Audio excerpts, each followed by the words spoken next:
Lawrence, would you like to start? Oh, go ahead and turn on your. Okay. You ready for me? Okay, I'm Dr. Stan Lawrence. I've been in Rockwall for 30 years. I'm going to go by and just bypass my background because I think my history's there. What I want to talk to you about for the next couple of minutes is school and where we've been in the last 6 years that I've been on the board. The last 6 years, we've had a 30% increase in enrollment. It's over 3,000 kids. In that in time, we've built 2 elementaries, improved our middle school, Utley to a middle school, built a natatorium, improved the football stadium, major additions to both high schools, 2 performing arts, hit every one of the elementary schools, and brought up our technology considerably. During that time, I was on the construction committee. Now I'm on the finance committee for the last 3 years, and I am the chairman of that committee. In the last 4 years, we have not raised our taxes. During all this growth, during all this building, we still didn't raise taxes. During this same time, last 6 years, we've given teachers a raise every year. Teachers are very important to me. My dad was a teacher, sister's a teacher. I've got teachers all in my family, including my youngest daughter. One of my daughters studying to be a teacher. We go by that. In the finance committee, we have been working very hard. We look at all areas to try to save the district money. In the finance committee, we have been able to raise our bond ratings 3 steps up. Now, what that means is when we borrow money at the rate that we borrow money at, a fraction of a % better rate saves us hundreds of thousands of dollars, if not millions of dollars, over the time of that note. Same thing with when we restructured our debt side. It's kind of like refinancing your house. A better rate that we could get saved us money immediately and in the future, and gave us some wiggle room for growth that we're having in the future. Now, we're in a storm right now. There's no doubt about it. I'm going to give you a real quick history or a lesson on school financing. You've got property taxes here. You've got state income here. The state determines a target value that we get paid for every kid that attends our school. If our property taxes go up, state income goes down. It's a target value. It's $6,100. The state is wanting to reduce that down to $4,700 to $5,100. 14,000 kids, that comes out to $14 to $19 million reduction in our budget. This is a tough time, but we're a healthy district. We're so much better than the districts that are out there. Why do you want to keep me on there? Experience. Obviously, I'm there. I'm dedicated, been involved in this community for 30 years. I've raised my kids through it. I will stay involved, and I'm invested. I'm a businessman here, and I will stay in this community. Thank you.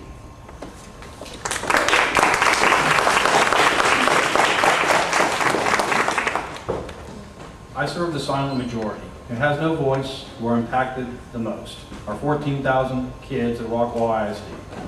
I've been in the county for almost 19 years raising my family. I have 5 children. I've had a child in district for over 15 years. I'll have children in district for 7 more years. Every decision I make will be with our kids in mind. I serve the kids first.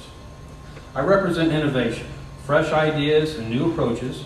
I believe in crowdsourcing ideas. I believe the community should be able to submit their ideas. I believe in transparent government, so I want video streaming for all the board meetings. I'm the only candidate that developed an idea to generate revenue. I do not believe in business as usual. We must innovate to educate our kids. I'm a project manager with Linux International. I have to do more with less each and every day. I am a conservative and I am a Republican. My campaign represents conservatism and responsible spending. I'm running a cost-effective campaign to get my message out. I have budgeted $500 total for my campaign. My Facebook ads have been shown over 1,005,292 times to people in Rockwall County in the last 7 weeks. I paid around $256. My message is in front of people without cluttering up our community or distracting our young drivers. I created a press release using freepressrelease.com to announce that I will not be using yard signs and my campaign was going green. The release has been viewed over 900 times. The district has to do more with less and I'm right there with them. I've attended every meeting this year, including special budget and work sessions. Our school board and superintendent have been working hard to determine prudent, responsible cuts while minimizing the impact to the classroom. So what I'm about to say should not be misinterpreted. The February 21st board meeting minutes show a $1.8 million board-approved RIF, that's reduction in force, cut for the Central District Administration, not a campus administrators or the teachers. A Herald Banner News article this last Tuesday mentions the completed administrative RIF cut only $1.3 million. That's a $500,000 variance. I believe a board member should ask for that clarification on why the full $1.8 million administrative cut was not fully executed. If the teacher RIF, which the board has discussed in budget sessions, were to come into reality, 11 elementary teachers and 40 secondary teachers would lose their jobs to save $2.55 million, according to the March 7th budget session. What about that $500K approved to be cut from the administrative RIF? That $500K could save 10 teaching positions.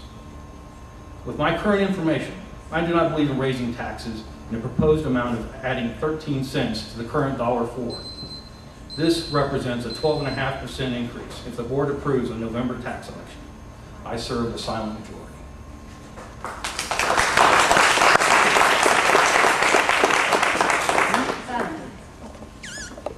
Thank you for having me. My name is Stephanie Adams, and I want to tell you a little bit about myself. I've been married to my husband, Robert, for 17 years, and we have 3 children in the district. We have a 5th grader and a set of twins who are in the 1st grade at Celia Hayes Elementary. I have served as a volunteer and on the PTA board since its inception 4 years ago. Last year, I served as the PTA president. I've also volunteered through Rockwall Preschool Association, Rockwall Women's League, Community, and our church, Lake Point, in the Children's Ministry Program. I'm also a local realtor. I've been a realtor with Ebby Holiday Realtors for the last couple of years. And prior to that, I was a district manager overseeing multi-million-dollar budgets and working very closely with multiple personalities at multiple levels. When asked by people in the community and friends and family why I decided to run, my answer was simple: why not? I have a love for children, I have a heart for service, and I have a desire and commitment to make Rockwall ISD better tomorrow than it is today. I have 4 key issues. I know everyone is interested in House Bill 400, which I support. However, my opponent at a previous forum stated that the district was aware of current budget problems over 2 years ago, and no serious action was taken. If elected, I will make keeping a teacher-student classroom ratio low a high priority, and I will fight against a reduction in the number of teachers. I understand the fiscal challenges this presents. If elected, I will work hard with other board members to provide common sense solutions to these budget challenges. At Tuesday night's debate, my opponent mentioned everything's on the table, including a possible tax increase. I will fight against any increase in local taxes and work with state representatives to find other funding opportunities and solutions. Number 3, I understand curriculum is another important part of our children's future. I believe we need to get back to the basics. Several weeks ago, I received a letter from an individual in our community concerned about our current curriculum and the fact that history isn't being taught in the classrooms as it was way back when she was in school. I will share with you that I do believe in sharing the history and heritage of our great nation. In addition, I think we need to maintain and improve current curriculum standards, and I will work to provide the best education possible for every children in our district. Number 4, I will have an open door policy, and I will fight for transparency in the district. I appreciate Dr. Lawrence's service to this district for the last 7 years. However, moving forward, I believe having children in the district, I provide accountability to other parents, teachers, community members, and people within our district. I ask for your vote on May 2nd in this upcoming election. That concludes our school sit stage right. And let's go ahead and bring up the Heath City Council candidates.